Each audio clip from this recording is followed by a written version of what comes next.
Hello, friends. It is, I don't know, it's Wednesday, March 15th. I'm having a hard time keeping track of the days these days. I called someone yesterday and said I was on my way, and they said, but aren't we meeting Wednesday? And I said, yes. Today's Wednesday, right? But fortunately, they were still free, so we still got to go out and see this really cool community in Spencer, Oklahoma. It's really beautiful what they're doing. But yeah, it's spring break for my kids, and we've been planning to do things this week, but the weather just hasn't been cooperative. So we're inside today because it's really windy and chilly, and my son is sneezing, and my eyes are itching. I keep checking because I wiping off all of my makeup today. And I'm trying to not use concealer anymore just because I'm tired of using it. But I don't know.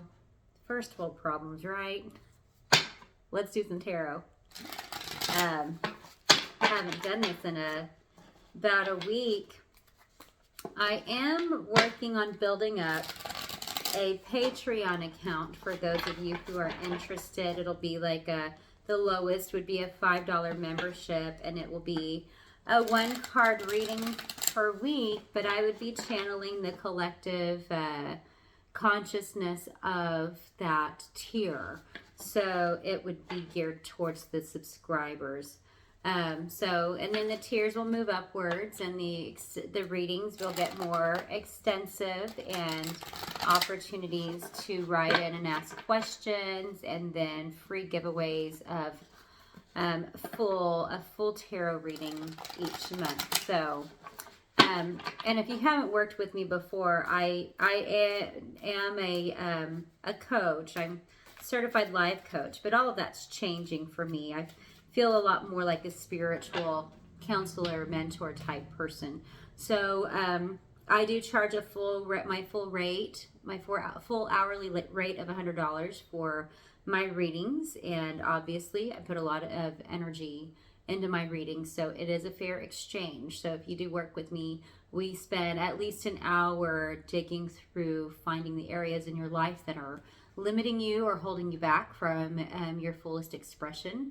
And we not just find these areas, we understand what we do to heal these areas so that you can move on into your best self. So if that interests you, let me know. If you want a full reading, let me know. If you want to venture over to my Patreon account, it is still in the works. So it is going to be under the same tag of @mclaire.anderson. So let's get some tarot going today.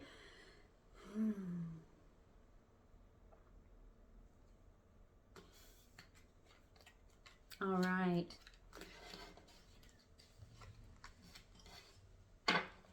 I'm laughing because if you're looking at this and you've been watching my videos, you probably already recognize one of these cards, which means that I'm still getting some of the same people watching, and we've still got some things to talk about. All right, so first of all, we want to talk about the Ten of Swords. Have a look at this. Does this feel familiar to you? But it was in reverse. So what we're wanting to address with this card being in reverse is the fact that you know that you have pain. Okay, we've been talking about this. I've actually been talking about this with some friends, and we call it shadow work.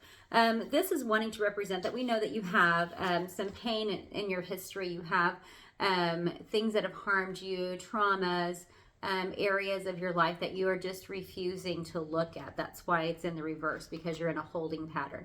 You know they're there, all right? So this is the feeling of, I can't live my true self. I can't be my true self. I have to be in a box. I can't come out of this box because they even know that I'm in this box, and they still find me. They still attack me. They still make fun of me. They harass me. They call me names. They treat me badly. And this is like childhood trauma, that because you still believe this story,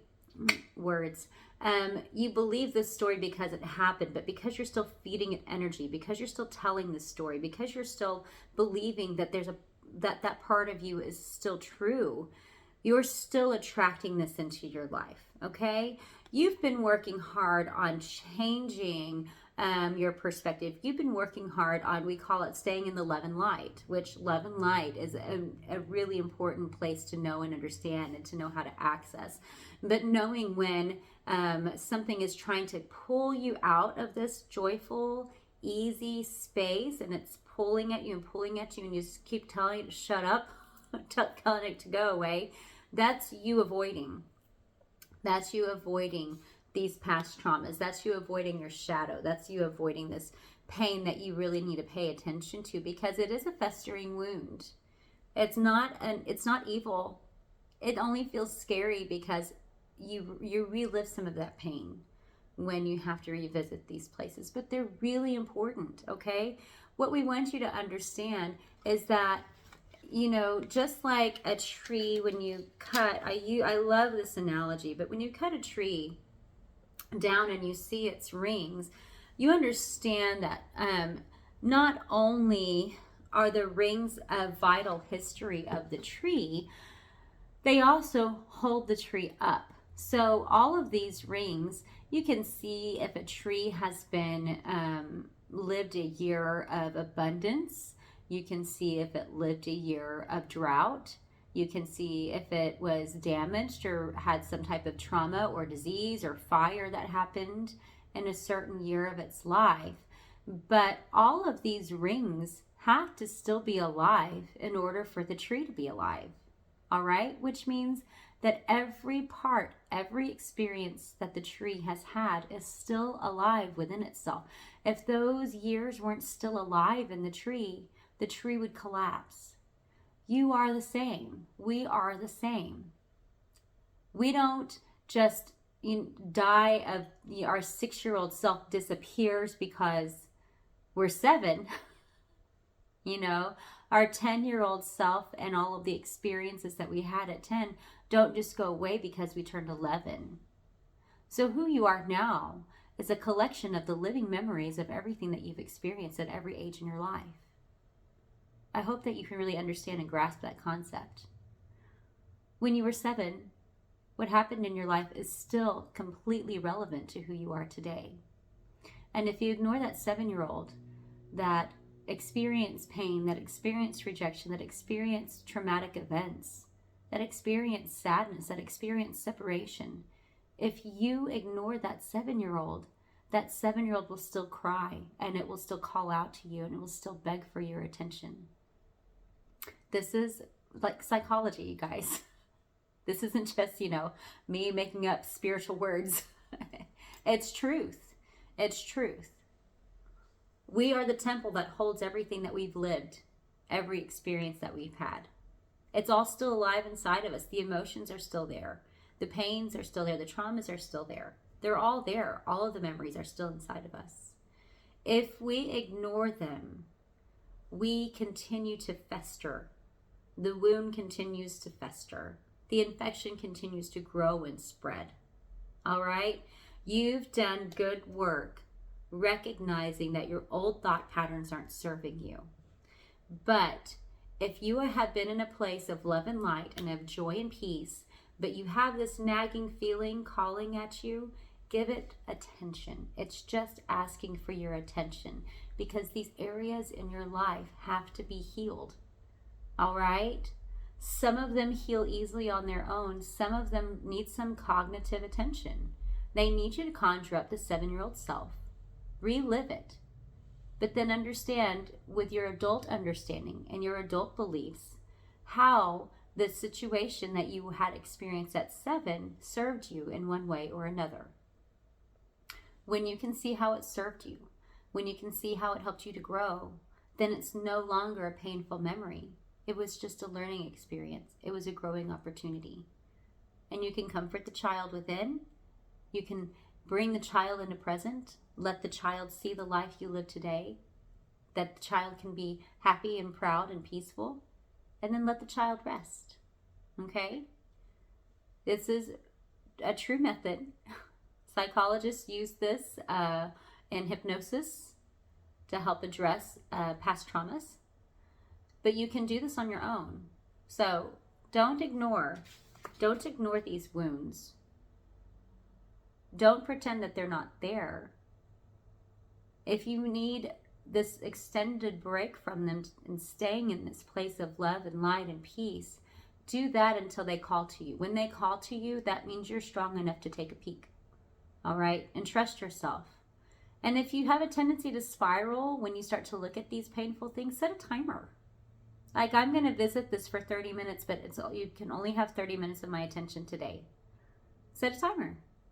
And at the end of that timer, put it back in your chapter, bless it, and move back into this healthy space. Okay? All right. Moving on to the second card. Does this look familiar? We have the Empress again. All right. But we want to continue this reading that we've already started. What this is wanting to say to you is that, some of you who have been identifying with this Empress card are recognizing this. You're recognizing this feeling. It's because this is what's holding you back into moving in the future. You are remembering past experiences. You're remembering past pain. You're remembering past trauma. This is all I want to say about this. All right? I've said this before. Here it goes. Listen clearly, pay attention. No man steps into the same river twice, because he's not the same man and it's not the same river. You are not who you were when you had this opportunity to move into a higher place in your life.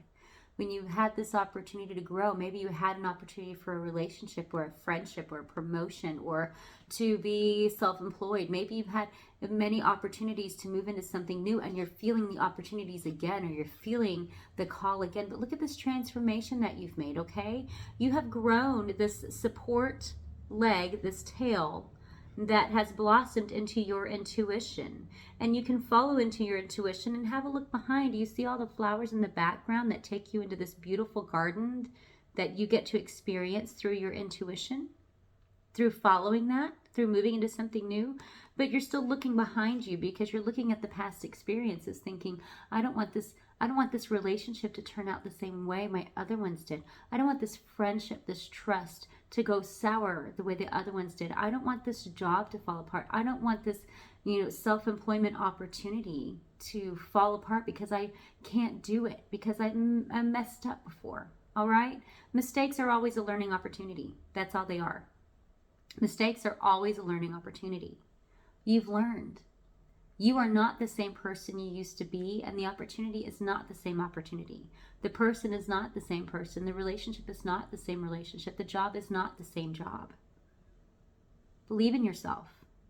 Trust in your intuition. Choose to feel excited and good about it. And choose that any mistakes that are made are just more opportunities for you to learn and grow. You can do this. You don't need to look at the past and measure yourself up to it, because it's not even who you are. All right?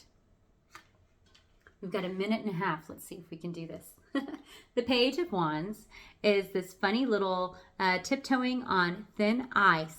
All right? So if we're continuing this reading, then what we want to talk about and understand here is that one of you is specifically resonating with these cards, and you're saying, but if I move forward, then I always feel like the ice is going to break, the shoe's going to fall, and I'm going to fall through this thin ice. You already heard it. No man steps into the same river twice. You can get off of these stilts.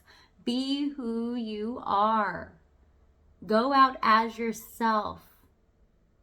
And it's okay if people don't like it. They can just move out of the way. All right? Say what you need to say. Be who you need to be. Do what you need to do. And the people who don't resonate with it will move away from you. Okay? This is just fear. That's all it is. So tell fear, I'm not afraid anymore. All right? Take one step towards bravery today. Do something outside of what you would have expected that you would do. Okay? Reach out to me. Let me know how it turned out. I will see you soon.